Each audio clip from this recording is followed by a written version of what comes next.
आज दो चाय हम आपको सिखाने वाले हैं, वो दो पौधे के हैं। The first one is known as blue cowpea flower, इसको शंख पुष्पी बोलते हैं मराठी में, और ये दूसरा पौधा जो है ये रोजेल बोलते हैं इंग्लिश में, और मराठी में अंबड़ी। So the different materials that we're going to need to start off with is a gamla. So it can be, the size depends on how big you want the plant to be. इसे cocopeat कहते हैं। ये जो coconut का ऊपर का जो हिस्सा होता है उससे बनाया हुआ होता है एक प्रोसीजर द्वारा। तो ये है 5 किलो का, और इसको भिगाने के बाद ये होता है 25 kilo.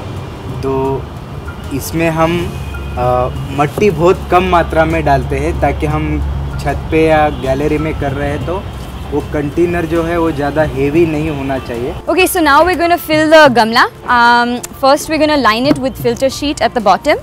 So you take some filter sheet and you need to follow the sphere of the bottom, like the base. This is to fill the holes in the container, but to allow the water to pass through, but make sure that no soil gets lost. So then we take this filter sheet and we place it at the bottom. Then what we're going to do next is we're going to take this bagasse, we're going to line the bottom. Next we're going to take the nariyal, this nariyal from here, and we're going to stuff it with some coco soil and mitti, and then we take this nariyal and you turn it upside down into the bottom of the container. So essentially it looks like this. The reason that you do this is because then there's soil inside the coconut, and the coconut takes time to decompose. So the microorganisms inside in the soil will start eating it from inside out, and now we're going to fill this with mitti, so it will be eaten from out in as well. So just it speeds up the process of decomposition. So now next हम इसमें मिट्टी भराएंगे। तो आप इसको थोड़ा ज़्यादा भरा दीजिएगा, क्योंकि जब आप पानी डालेंगे ये नीचे थोड़ा सिंक हो जाएगा। So आज हम सैपलिंग्स लगाने वाले हैं, आप बीज से भी कर सकते हैं, और फिर हम इसको आराम से यहाँ रख सकते हैं। And so now it's ready. You have to make sure to water it a little bit as soon as you plant. You have to make sure not to put a heavy stream of water on such a young sapling, because as you can see इसका जो stem है काफ़ी नाजुक है। Hopefully in about 3 to 4 months your roselle will be about this size, and these are now ready to harvest. So we'll harvest these flowers. Actually they're called calyxes, so they're the cover of the seed, and from these covers we're going to make some herbal tea. So I'm going to explain to you how you know when to harvest. So here we have an example of one that is ready. If you can see here, the part we're going to use for the tea is this red outer layer. But how you can tell when it's ready is when this inside layer, which is usually green or white, turns to a brown color. And if you can see, if it has also opened up a little bit, so it's become stiff. So the seeds have ripened and they're ready to harvest. What you do is then you just snip off it from the stem. So this is the blue pea flower plant. As you can see, we have 2 flowers here. ये अभी तक तैयार नहीं है चाय बनाने के लिए, मगर ये वाला अभी तैयार है. So now we are going to show you how to actually make the herbal tea using the 2 things that we have harvested, the roselle, as also known as ambadi, as well as the blue pea flower. Both of them give a beautiful color once you make the herbal tea.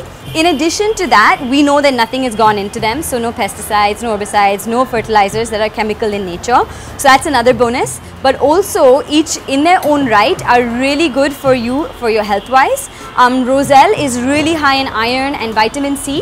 It's also an antibacterial and an antimicrobial, so it's really good for your digestion. And because it's high in vitamin C, it's also really good for coughs and colds.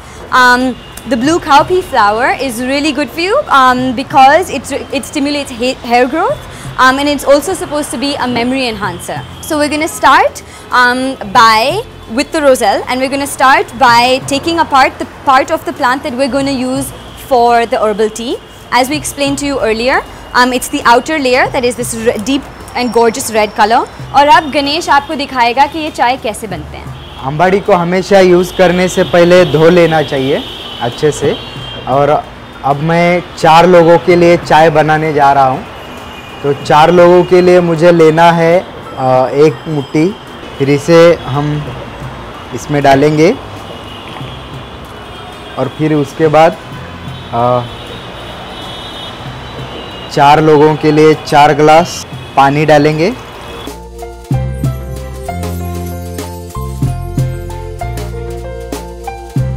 सो अंबाड़ी को हम जब तक उबालेंगे जब तक जो लाल colour है वो सफ़ेद या फीका ना पड़ जाए, खट्टापन पानी में मिक्स हो जाए। जैसे आप बना रहे हो तो आपको अगर ज़्यादा खट्टा चाहिए तो आप आपके ज़रूरत के हिसाब से इसको जितना ऐड करते रहोगे उतना वो खट्टा होता रहेगा। तो अभी अंबाड़ी का कलर पूरी तरह से पानी में मिल गया है, तो हम इसे आप ग्लासेस में डालेंगे। तो हम ज़रूरत के हिसाब से इसमें शहद मिक्स कर रहे हैं। तो अभी ये तैयार हुआ है। तो अब हम दूसरा वाला चाय बना रहे, जिस फ्लावर का नाम है ब्लू पी फ्लावर। हम 4 कप बनाने वाले हैं और हम हर एक कप के लिए 2 फ्लावर लेंगे, तो हमारे 4 कप के लिए होते हैं 8। तो ये हम अंदर डालते हैं 8 फ्लावर। 4 ग्लास पानी 4 लोगों के लिए।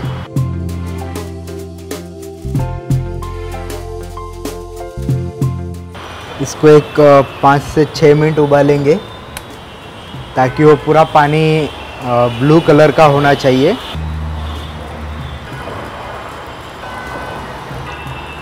अब स्वाद के हिसाब से जितना ज़रूरत है उतना शहद डाल सकते हैं। जब आप इसमें कुछ खट्टा डालते हो तो फिर इसका रंग बदल जाता है और बैंगनी बन जाता है।